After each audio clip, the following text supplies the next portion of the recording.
St. Catherine's Harriet Tubman Day ceremonies. I'm Saleh Waziruddin, Chair of the Anti-Racism Advisory Committee, and we're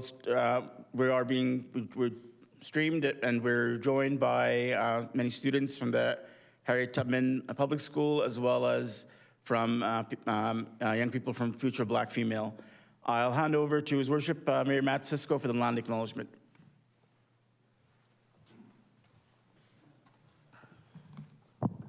Thank you, Saleh. We begin this gathering by acknowledging that the land on which we gather is the traditional territory of the Haudenosaunee, the Anishinaabeg, and the Mississaugas of the New Credit First Nation, many of whom continue to live and work here today. This territory is covered by the Upper Canada Treaties and is within the land protected by the Dish with One Spoon Wampum Agreement. Today, this gathering place is home to many First Nations, Métis, and Inuit peoples, and acknowledging this reminds us that our great standard of living is directly related to the resources and friendship of Indigenous peoples. So at this point, I believe I'm calling up all the students for, obviously, there's no flag to actually physically raise because Mother Nature has decided to do this to us in the middle of March. So I want to welcome all of the students to come on up, and we're going to have a photo taken in front of the flag.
It's already turned on, right? Yep. Thank you, students from the Harriet Tubman Public School and Mayor Matt Cisco. And now we'll be treated to a poem, which I understand is written by the whole class. And it'll be read by Hala and Leo from the Harriet Tubman Public School. Come on up.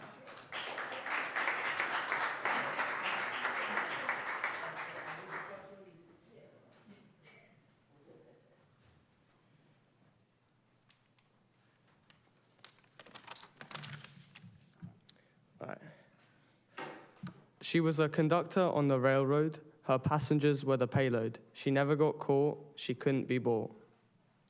She was on the run, threatening with an unloaded gun. This African-American ex-slave was the most brave. Harriet used the North Star to find her way from far. She led the way for others every day. She escaped the evil while saving the people. March 10th is her day. She never made a mistake along the way. The succession of ending her oppression ended up being her profession. Thank you. Thank you very much.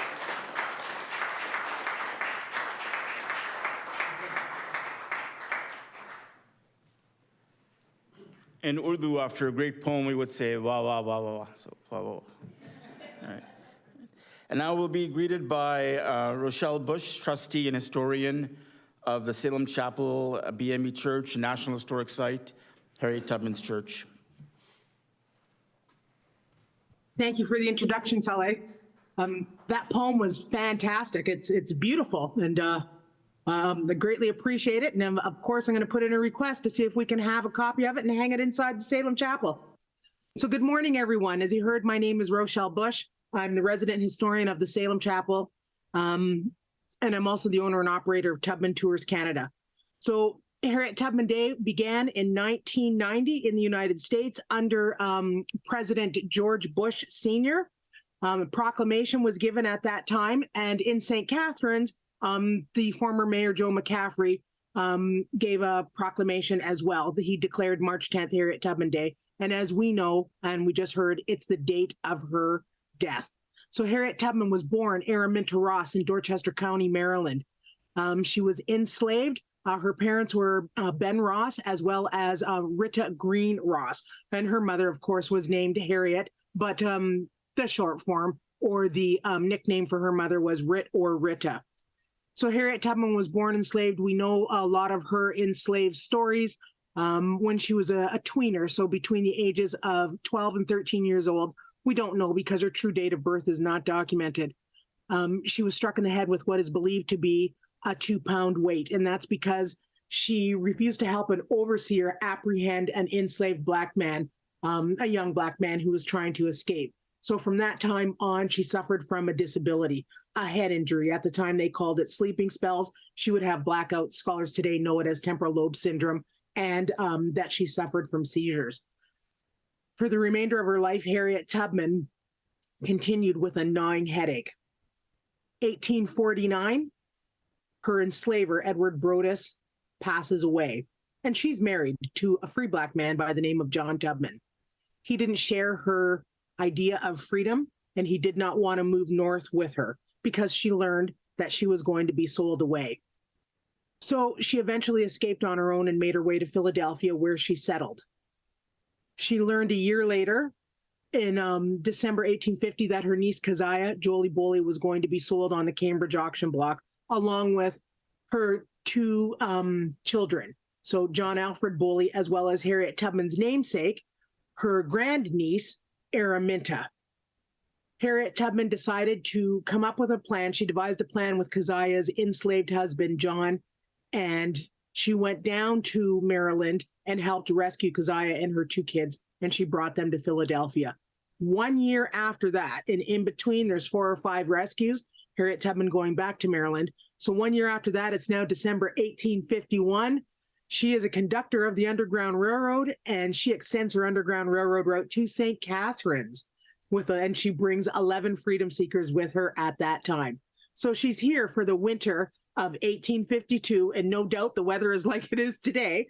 And she's here when there's the formation of the Refugee Slaves Friends Society. So Harriet Tubman became a member of that organization. During that time, she decided that she was going to educate her nephew, and she took him back to Philadelphia, where she paid $1.50 a week for him to attend a private boarding school. And we know Harriet Tubman as an ambassador of education. So not only did she help educate James Alfred, she also helped educate his brother, Harkless Boley, as well as a young girl she was a guardian over, Margaret Stewart, and then her adopted daughter, Gertie Davis. And in addition to that, after the Civil War, where Harriet Tubman served as a nurse, scout, and spy, free black kids in South Carolina, she helped educate them too by putting on fairs in Auburn, New York, where she would raise money so that they would have pencils and paper, the small chalkboards with chalk, and of course, they would receive a formal education. So here in St. Catharines, we understand Harriet Tubman to be an ambassador of education. More importantly about Harriet Tubman, it's the time she served here in St. Catharines. So we do know in her narrative, thanks to Franklin Sanborn, that when she first arrived with those 11 freedom seekers in 1851, she was chopping down wood in the forestry.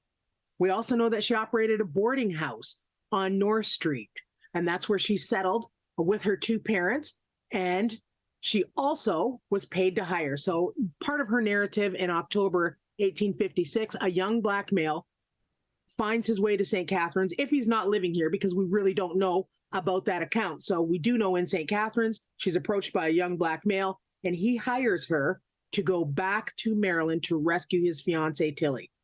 We also know that in 1861, she forms the Fugitive Aid Society in St. Catharines. But one of the most important parts of Harriet Tubman's narrative in St. Catharines is the secret meeting that was conducted with John Brown in April 1858. So John Brown travels to St. Catharines, and as we know, he's the greatest white abolitionist to ever live.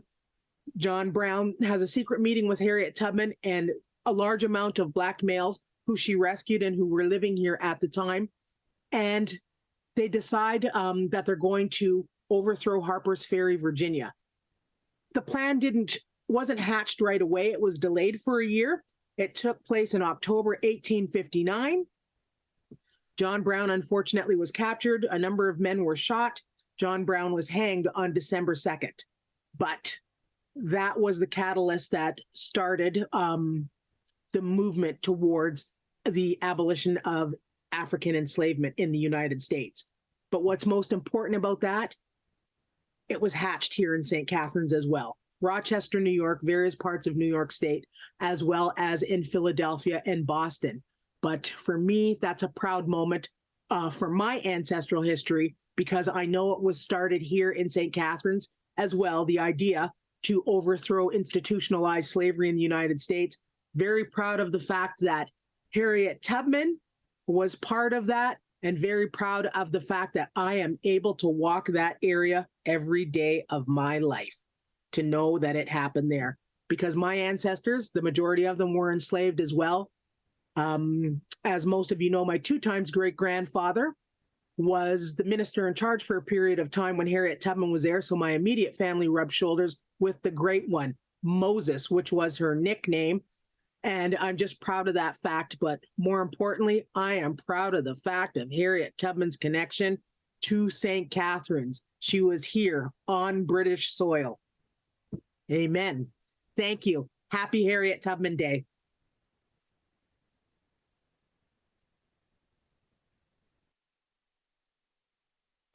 Thank you, Rochelle. And now we'll hear from His Worship, Mayor of St. Catharines, Matt Cisco.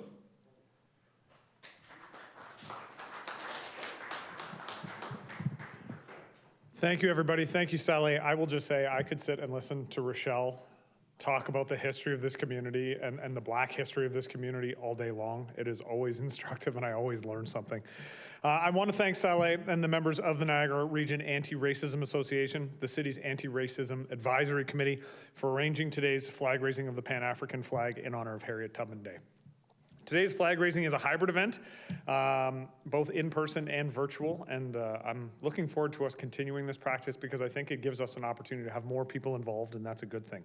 So I want to welcome those of you who are watching from the YouTube channel. The camera's right there, so I'm going to give it a wave. I'm joined today at City Hall by my friends from Harriet Tubman School, Harriet Tubman Public School. We raised the flag, virtually raised the flag, because of course, as was said, Mother Nature decided to not play nice. But I'm also joined by Ben Hughes. I saw Ben right there from MP Chris Biddle's office, as well as my friend MPP Jenny Stevens, and she's going to come over and speak in a few minutes as well. We also have some city councilors in the house. You can identify us because apparently there was a dress code today, and we all chose the exact same City of St. Catharines hoodie. So I've got Councillor Don Dodge, Councillor Robin McPherson, Councillor Mark Stevens. We're here to honor the courage, the humanitarian efforts, the heroism, and the life of service of Harriet Tubman on March 10th, which is Harriet Tubman Day. I'm proud to acknowledge that St. Catharines, I believe, is the only Canadian city that officially observes this day. And you heard a little bit of the history of how that came to be. It's inspiring to learn about Harriet Tubman and the difference that was made in this community by her and the different perspectives. She only spent about a decade here in St. Catharines, but she's left a legacy in our community, and I think has taught us a lot about the efforts people had to go, the risks to their lives, to their freedoms that they needed to make to be able to continue the rescue missions that occurred as a part of the Underground Railroad. The BME Church on Geneva Street still holds several of the artifacts from her time here. I know tour buses stop there. It's a major stop so that people can learn about the history of the person who, as Rochelle mentioned, was known as the Moses of the Underground Railroad here in our city. So while we celebrate Harriet's leadership this week, it's also a time to celebrate the leaders of today who are continuing the work to try and break down the barriers of racism. Rochelle, I think, still behind me? Nope, not behind me anymore, but she is, I'm sure, still online, from the BME Church, dedicated to continuing to educate and teach people the history of Harriet Tubman, not just that history, the history of the Underground Railroad, the history of the BME Church here in St. Catharines, and its place as a safe haven during those times. I had the opportunity during February to go to BME Church and learn, and I said I always learn something new. At that time it was about the Reverend Anthony Burns, but always something new whenever Rochelle talks. I see Natasha Bella's in the back. Natasha is a descendant of the Underground Railroad freedom seekers and is the owner-operator of Black Owned 905. She's an entrepreneur who's created a platform for other Black business owners to thrive here in our community and to grow. Dr. Tapo is here, a therapist and an educator who founded Future Black Female. I got that right. Okay, good. An organization that pairs female mentors with younger women and girls, giving the up-and-coming generation of Black females strong role models. So a shout out to both of these women and all the other members of our community who continue to create opportunities.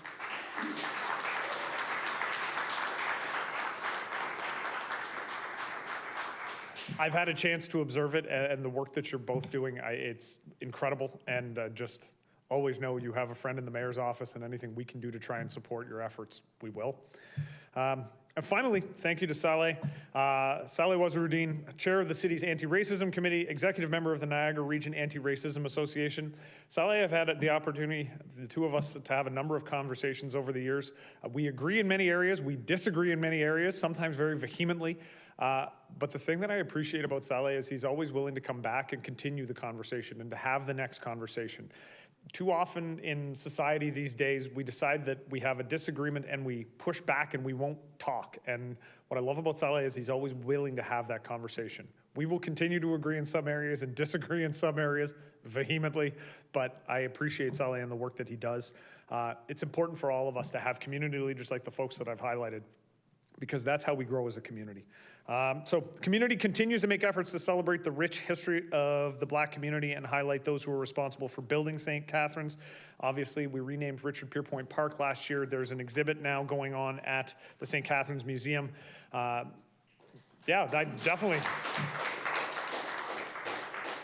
Not for nothing, the applause reminds me that I have to breathe, so I appreciate it. And we have Harriet Tubman School, which I think was an exceptional decision by the DSBN to name the school after Harriet Tubman and to recognize that history in our community. So I'm pleased to welcome the folks from Harriet Tubman who are here to help me raise the flag. We raise the flag to celebrate Harriet, a woman of inspiration to all of us, and I want to thank everybody for being here today. At this point, it is my honor and privilege to hand it over to my friend, MPP Jenny Stevens, to say a few words.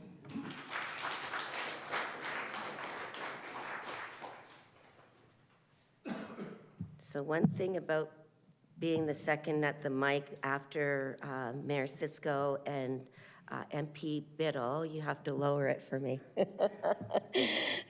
So welcome everyone, and welcome students from Harriet Tubman School. Thank you.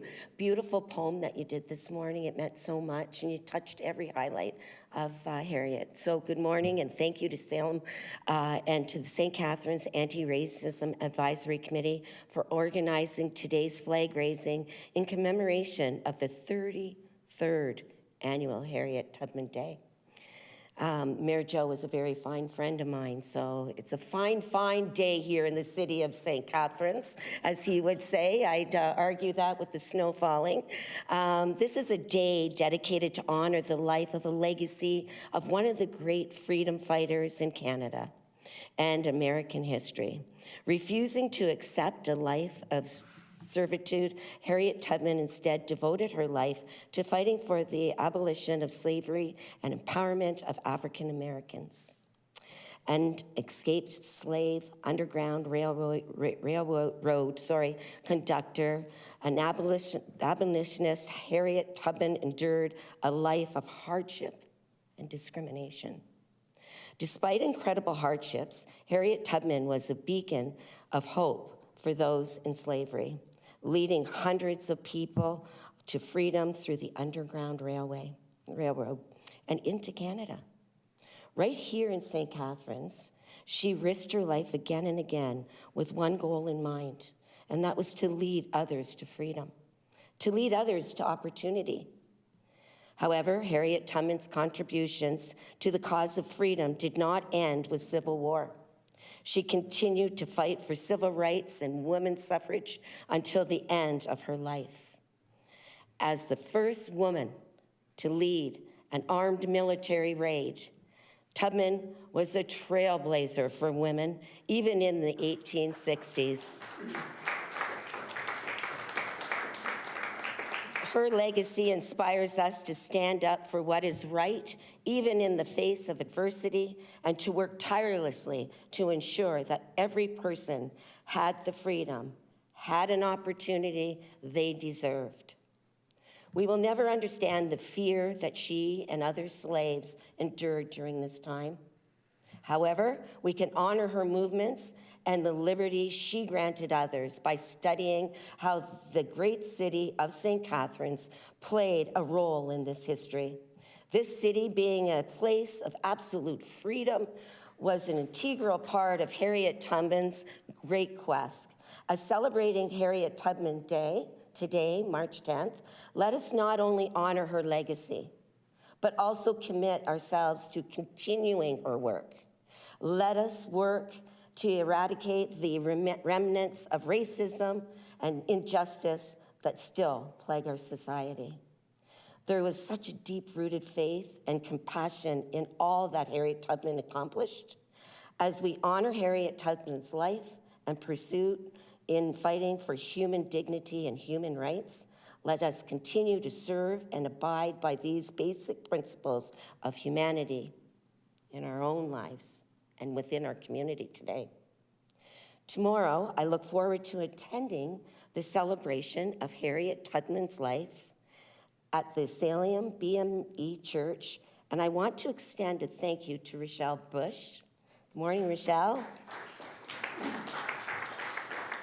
She will be hosting us there. I wish everyone, I hope I see all your wonderful faces there, dignitaries and the young students. It's such a special place in Harriet Tubman's own life. And it's somewhere where you can learn, and there's so much history there that we can bring forward on one day, and it shouldn't be one day in our community, that we celebrate Harriet Tubman's life and what she did for our community here in St. Catharines. We should hold it with us every day and remember what she did for us. So thank you all, and thank you for being here, and thank you for everyone that tributes to this day, and like I said, carry it with you. Thank you.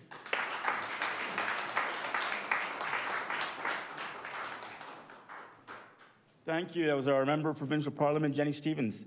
And next, we have the founding Executive Director of Future Black Female, Dr. Tabo Chimganda, and we're very honored here to have several young women from Future Black Female who are the future.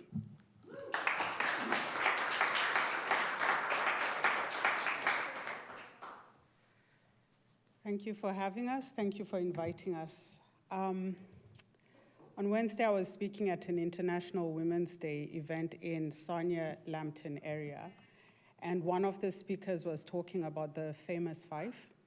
I'd never heard about them before, 5 women who led the charge in the person's case, which is when women were finally declared as people or persons here in Canada.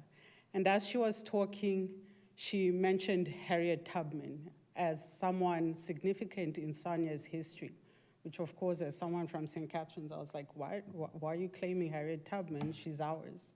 So I'm really excited to be talking this morning about a figure that we must be careful not to historicize.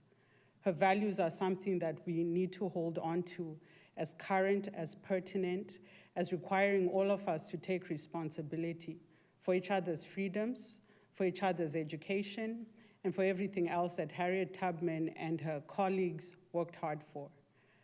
As I think about her contribution as an immigrant, my history is very different from hers and very different from Tasha Bell's, who is a descendant, as previously mentioned. But like I said, the values are important, and there's something that should unite us as a city, as a community, across whatever divide we might experience, we might imagine. We all need that freedom. We all need that right to be called free. And what does that mean for each one of us? That can look different for each one of us, but let us unite around that value of freedom, whether it comes through what we do for those of us amongst us who are marginalized, people with disabilities, people that are underhoused or unhoused, people of different races, newcomers in our communities. I've been reading a lot about the refugees and asylum seekers that are being housed in Niagara Falls, and the sentiments don't reflect that value of freedom.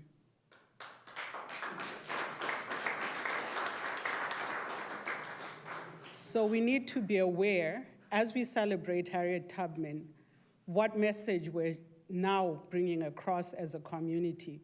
Are we still concerned about people's freedoms, or have we become so self-focused that we've forgotten that this was one place where people in the US would dream of coming to live their lives? This was a dream destination, and that's why she was called Moses. But when people come to us now, what are we showing them? What are we offering them? And I think it's really important that we remember the work of Harriet Tubman through our actions and our attitudes moving forward. Thank you.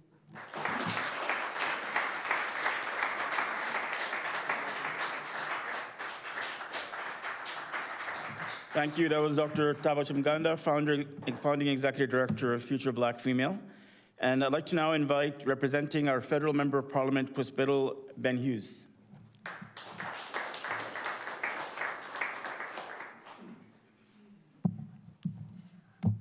Good morning, everyone. Thank you for all being here today and allowing me just to say a few words.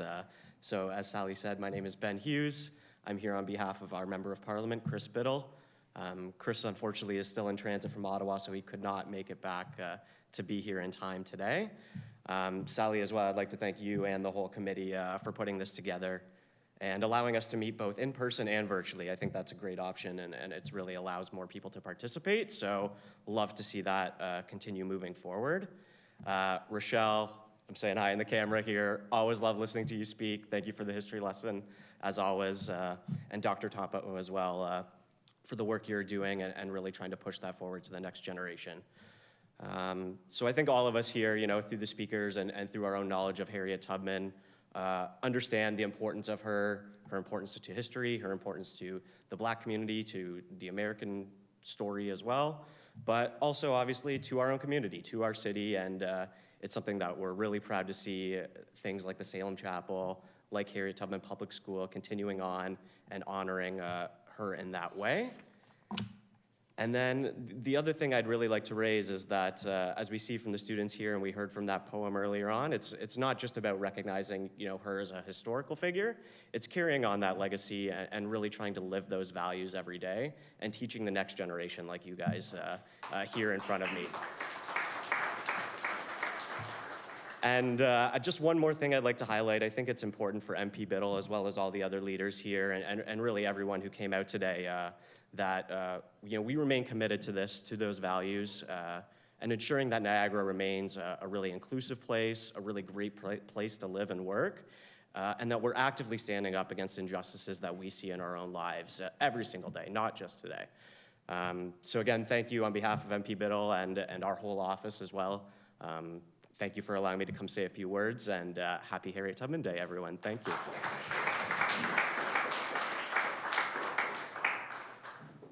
And thank you. And as acknowledged earlier by Mayor Matt Cisco, I want to acknowledge we have councillors in the chambers, Councillor Stevens, Dodge, and my own ward councillor McPherson, and they're all wearing the 1876 jackets. And I also want to thank city staff who this event wouldn't have been possible without Anika, Julie, Alicia, Sarah, Bree, and Scott in communications. And I hope I haven't forgotten anybody, but there's many more staff who came together to make this event possible. And just do want to share a few words with you. We in St. Catharines proudly claim the heritage and ongoing legacy of Harriet Tubman and the freedom seekers who made our city a city of freedom seekers. But we should be aware this very legacy and symbol has been under attack in North America, which is why we must redouble our efforts and to defend it and the rights of freedom seeker descendants. We saw the vandalism a year and a half ago of the statue of Harriet Tubman not far from here at the Salem Chapel Church, and then the vandalism at the Harriet Tubman Public School, represented here by many students, and a nearby Caribbean eatery. And then in December, there was another attack on a Harriet Tubman statue, this time in Maryland. As far as the vandalism of the Harriet Tubman Public School, it's difficult for any reasonable person, I think, to understand why, when the N-word and racial hate was brazenly displayed, there aren't hate crime charges, when meanwhile in Ottawa, 2 high school students were charged with hate crimes for displaying a hate symbol. The students, faculty, and staff of Harriet Tubman Public School have been resilient, but to give them true justice, we should show We take hate crimes, anti-Black racism seriously in St. Catharines by using the laws we already have against hate crimes. As the mayor said recently, just yesterday, I believe, in his State of the City address, we need to put our actions, our money, where our mouth is. And it's not enough just to make declarations, that's only the beginning. A lot of the work of the last few years of the city's Anti-Racism Advisory Committee's recommendations to council have been lost in turnover into the new council as a list of outstanding staff reports became a new clean slate. This includes relatively simple things like an anti-street harassment bylaw enjoyed by residents in cities such as London, Ontario, and has stood up in court. I hope the new Anti-Racism Advisory Committee the next term will put these recommendations back on City Council's agenda.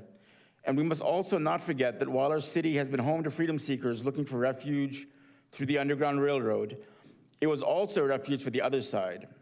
Historians have shown many Confederates also fled from the United States into our city, and there was support for the Confederacy here during the US Civil War.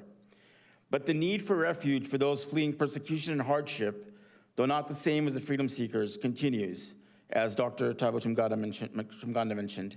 The idea of welcoming and helping refugees is being challenged today by those who pit refugees against those who immigrated or fled here in earlier times onto Indigenous land. This is why it is important that there is a rally being held Sunday, March 19, 2 p.m.